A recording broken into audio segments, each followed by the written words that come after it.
Hello guys, मेरा नाम है नितिन और आप देख रहे हैं हॉरकास्ट। और आज का जो केस है वो है हमारा इंडिया महाराष्ट्र से।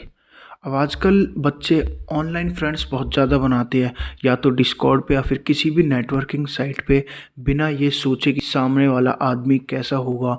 वो बिना ये सब सोचे उसको एक अपना अच्छा दोस्त बना लेते हैं। ठीक ऐसा ही हुआ था 16 साल के अदनान के साथ, जो कि मुंबई महाराष्ट्र में रहता था। उसके ऑनलाइन फ्रेंड्स ने उसको कैसे किडनैप करके उसको जान से मार दिया। तो मैं बात कर रहा हूँ द मर्डर ऑफ अदनान पटरवाला।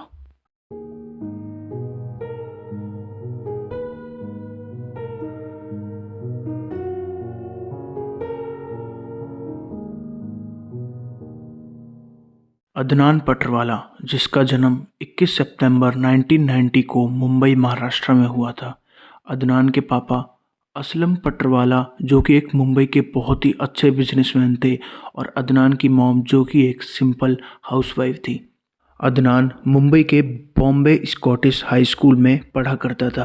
अब अदनान अपने माँ बाप का इकलौता बच्चा था। बिजनेस के चलते उसके डैड उसको इतना टाइम भी नहीं दे पाते थे, और उसकी मॉम भी घर के काम के साथ साथ उसके डैड के साथ हल्का फुल्का बिजनेस भी संभालती थी। तो इतना उनको टाइम नहीं मिल पाता था अपने बच्चे को देने के लिए। तो इसीलिए वो ऑनलाइन गेम्स और ऑनलाइन प्लेटफॉर्म्स बहुत ज़्यादा चलाता था। और ऐसे ही वो एक वेबसाइट चलाता था जिसका नाम था ऑरकट, जिस पे उसके ऑनलाइन फ्रेंड्स बने, जिनसे वो खूब बातें करता था, उनके साथ गेम्स खेलता था और डेली हंसी मजाक करता था। उनमें से एक दोस्त का नाम था आयुष भट्ट। अब मैं पहले आपको आयुष भट्ट के बारे में बता देता हूँ। तो आयुष भट्ट एक बहुत ही अच्छी पढ़ी लिखी फैमिली से था। उसके पापा एक म्यूज़िक प्रोड्यूसर थे और उसके पास पैसों की कोई भी कमी नहीं थी, लेकिन फिर भी वो एक कॉल सेंटर में काम करता था। जैसे कि आज के बच्चों को बहुत ज़्यादा रहता है कि हमें इंडिपेंडेंट बनना है, हमें तो खुद पैसे कमाने, तो वो भी ऐसा ही सोचता था। तो वो खुद कॉल सेंटर में जॉब करके पैसे कमाता था और अपने पेरेंट्स को भी देता था। उसके डैड उसको मना भी करते थे कि ये सब काम मत कर, मैं तुझे पैसे दूंगा, लेकिन बस तू अपनी पढ़ाई पे ध्यान दे। लेकिन वो नहीं मानता था, वो अपने आप कमाया करता था। अदनान और आयुष बहुत ही अच्छे दोस्त थे।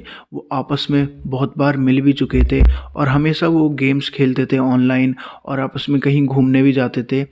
तो ये सब उनका चलता रहता था, बहुत ही अच्छे दोस्त थे।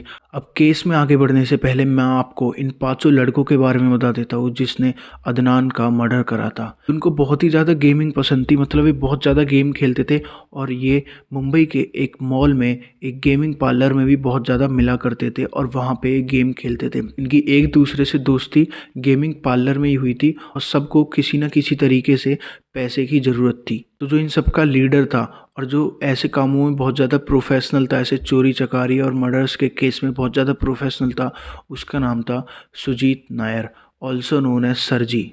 अब सुजीत नायर को पैसे कमाने की बहुत वो रहती थी, तो वो ऐसे केसेस करता रहता था, जी को लूटने का केस या फिर चोरी करने के काम वो ऐसे करता रहता था।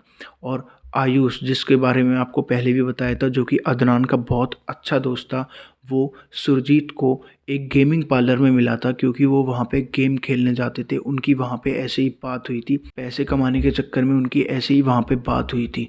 तीसरा बंदा, जिसका नाम है राजीव धारिया, जो कि बहुत दिनों से अनएम्प्लॉयड था और उसको भी बहुत पैसा कमाना था, तो इसीलिए वो इस सुरजीत के साथ इस काम में मिला। चौथा बंदा अमित कौशल, जो कि सुजीत का दोस्त था। और पांचवा बंदा, जो कि एक माइनर था, जिसका नाम था हिमेश अम्बावत, जिसके डैड की एक एडवर्टाइजिंग एजेंसी थी मलाड मुंबई में। तो उसको भी कोई पैसे की दिक्कत नहीं थी, लेकिन उसको भी वो गेमिंग पार्लर में मिला था और उन सब का ये प्लान बना था। सो इन सब की ऐसी बातें चलती रहती थी पैसे कमाने के चक्कर में। तो आयुष, जो कि अदनान का बहुत अच्छा दोस्त था, आयुष ने सुजीत को अदनान के बारे में बताया कि ऐसे ऐसे मेरा एक दोस्त है, उसके डैड बिजनेसमैन है और वो बहुत ही ज़्यादा अमीर है, तो अगर तुम उसको किडनैप करोगे और अगर तुम उनसे रैमसन के लिए पैसे भी मांगोगे तो वो शायद तुमको पैसे दे भी दे। तो 18 अगस्त 2007 को आयुष ने अदनान को इनऑर्बिट मॉल मलाड मुंबई में मिलने को बुलाया। सो अदनान अपने फादर की स्कोडा में बैठकर आयुष से मॉल में मिलने गया, जहाँ पे आयुष ने और दोस्तों इंक्लूडिंग सुजीत, राजीव, खिमेश एंड अमित के साथ उनकी मुलाकात करवाई। और कहा कि ये भी मेरे बहुत अच्छे दोस्त हैं, तो चलो आपस में ऐसे ही पार्टी करते हैं और कहीं जाते हैं। तो सुजीत जो कि इन सब का बॉस था, तो सुजीत ने अदनान को बोला कि कांडीवली चलते हैं। तो उन्होंने एक जगह से जब वो जा रहे थे एक ड्रिंक ली और अदनान को पिलाई। वो बहुत ही ज़्यादा स्ट्रॉन्ग ड्रिंक थी और अदनान को पिला के उसको बेहोश करके उन्होंने अदनान को किडनैप कर लिया। और नेक्स्ट डे सुबह सुजीत ने अदनान के फादर असलम पटरवाला को कॉल करके 2 करोड़ रुपए की रैंसम मांगी और अदनान की बात उसके फादर से भी करवाई और अदनान के मुंह से ये लास्ट शब्द थे कि डैड आई एम ओके। सो ये बात जब अदनान के फादर को पता चली तो उन्होंने जैसे पुलिस में कंप्लेंट करवाई, तो ये बात पूरे मीडिया में फैल गई। फिर कुछ समय बाद तो ये पूरे इंडिया के बड़े बड़े न्यूज़ चैनल्स पे हेडलाइन बन चुकी थी कि अदनान किडनैप हो चुका है। The son of famous business person Aslam Patarwala son Adnan got kidnap. ये हर जगह न्यूज़ में फैल गई थी। पांचों लोग जिन्होंने अदनान को किडनैप करा था वो घबरा के उन्होंने अदनान को जान से मार दिया और उसकी डेड बॉडी पाम बीच रोड पे फेंक दी। अब सुजीत बहुत ही ज़्यादा मास्टरमाइंड लड़का था, तो उसने गाड़ी से सारे फिंगरप्रिंट्स और जितने भी सबूत थे वो सब मिटा दिए थे और स्प्रे भी छिड़क दिया था कि कोई ऐसे खुशबू ना आए। और उसके जो खून वाले कपड़े थे उसको अलग अलग जगह फेंक दिया। लोकल ट्रेन पकड़ के वो अपने अपने घर चले गए। तो जब बीच के जो आसपास लोग घूमते रहते हैं उन्होंने जब अदनान की बॉडी देखी तो उन्होंने पुलिस को रिपोर्ट करा और फिर पुलिस ने आके अपनी इन्वेस्टिगेशन स्टार्ट कर दी। तो पुलिस ने सबसे पहले अदनान के डैड की स्कोडा गाड़ी के अंदर इन्वेस्टिगेशन स्टार्ट करी। वहाँ से उनको कोई भी क्लू नहीं मिला क्योंकि सुजीत ने पहले ही सारे सबूत मिटा दिए थे। और जब अदनान की बॉडी को चेक करा गया तो उसको किसी रस्सी से गला घोट के मारा गया था। अदनान के खिलाफ कोई भी सबूत नहीं मिला था। पुलिस ने जब उसका ऑर्कट अकाउंट चेक करा तो वहां पे एक लड़की की आईडी एंजल डी के नाम से उसको फ्रेंड रिक्वेस्ट आ रखी थी और उन्होंने कहीं मिलने की मीटिंग बना रखी थी। सो वहीं से ही पुलिस ने एंजल डी की लोकेशन निकाली और वहां से आयुष को पकड़ा और फिर उन चारों लोगों को पकड़ा। फिर इन पांचों लड़कों को कोर्ट में पेश करा गया जहां पे इनके खिलाफ कोई भी सबूत नहीं था और आयुष के फादर ने आयुष को ये बोल के डिफेंड करा कि ये सिर्फ सुजीत के पास सिर्फ कंप्यूटर की नॉलेज लेने जाता था, क्योंकि सुजीत को सॉफ्टवेयर इंजीनियर में इंटरेस्ट था, इसीलिए आयुष उसके पास जाता था ऐसे ही कंप्यूटर्स की बात करने।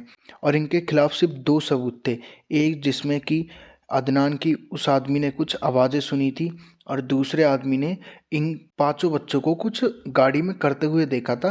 तो वो दोनों सबूत बिल्कुल भी इतने पक्के ठोस सबूत नहीं थे जिनसे कि इन पांचों को जेल में बंद कर सके या फिर इनको सज़ा दे सके।